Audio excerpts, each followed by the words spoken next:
Allah gives you da'wah through 4 stages. Da'wah means an invite. Allah invites you back through 4 ways.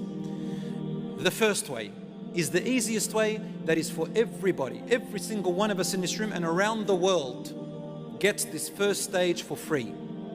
The first stage that Allah goes through is He shows you and clarifies to you the guidance by exposing you to opportunities to listen or to read or send someone to you to remind you, such as the khutbah on a Friday.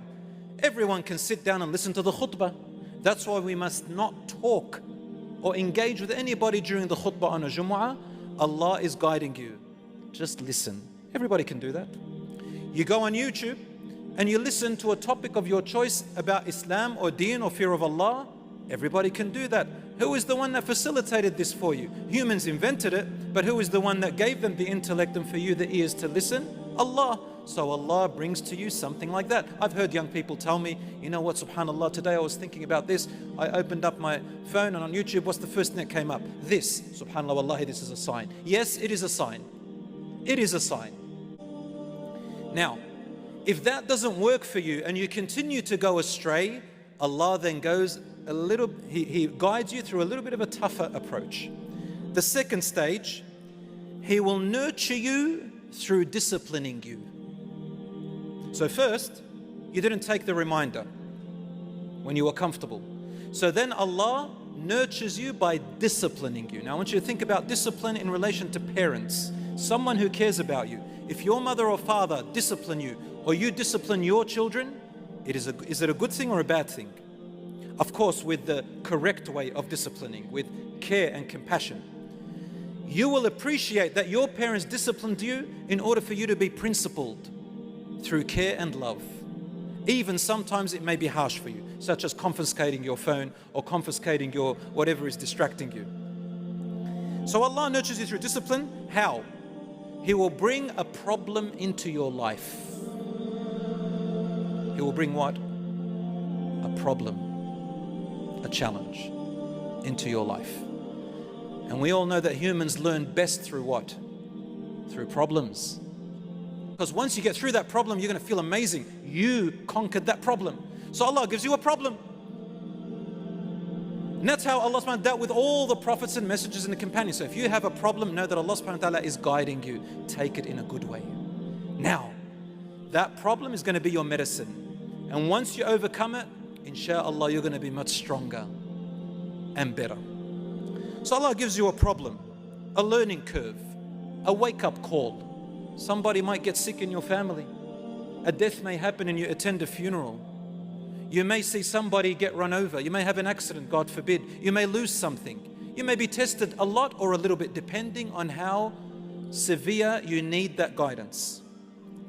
Then if that doesn't work, Allah will intensify a little bit more to the third stage.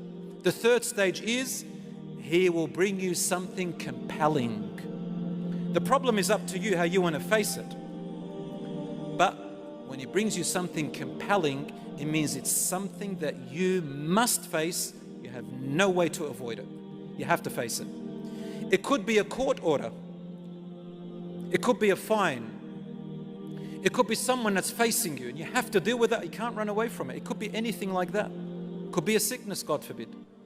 Anything like that is compelling. A suffering and a minor punishment. Allah says, وَلَنُذِيقَنَّهُم مِّنَ الْعَذَابِ الْأَدْنَى دُونَ الْعَذَابِ الْأَكْبَرِ لَعَلَّهُمْ يَرْجِعُونَ. Allah says, and we shall surely let them taste a little bit of punishment or a little bit of hardships in this world. And Allah calls it adna, which means the lower test, before the bigger test, the bigger punishment comes. Why? Allah says, لَعَلَّهُمْ يَرْجِعُونَ, in the hope that they will return. So why are little punishments happening to you in this world? In the hope that you may what? Return. So you can stand up again. If that doesn't work, no reminders, no problems, no compelling situations, over and over and over, and they accumulate, and we decide to run away from Allah to everything else to numb our desires and our fears. Drugs, alcohol, crime, God forbid, haram images, haram relationships. After all these three stages, if nothing works and reminders come again and again, then the catastrophe happens. And I'm going to finish it with this. Do you know what the catastrophe is? What do you think it is? Huh? What do you think the catastrophe is? If all the reminders come to the person and the person does not wake up and return, what is the catastrophe that Allah brings you? You might think death, sickness, Allah's going to send a lightning bolt, a lightning on you, someone's going to murder you, someone's going to go from your family, something terrible is going to happen, you're going to lose your business. No. None of that is going to be the catastrophe. You'll be surprised to know that the final catastrophe will be Allah just lets you go. He just lets you go. Do whatever you want. Make as much money as you want. Fulfill your every piece of desire that you ever wanted. So Allah lets you go to the dunya, to your desires, to everything. We do not want to reach that stage, because that means that Allah is no longer with us. He has abandoned us because we abandoned Him. And the only thing we'll receive is a temporary, ugly world, and even the world will turn against you. As for the hereafter, there will be nothing left. And that's why Allah says, وَلَا تَكُونُوا كَالَّذِينَ نَسُوا اللَّهَ فَأَنسَاهُمْ أَنفُسَهُمْ أُولَئِكَ هُمُ الْفَاسِقُونَ. And do not be like those who forgot Allah, so Allah made them forget who they are. These are truly the ones who are corrupt.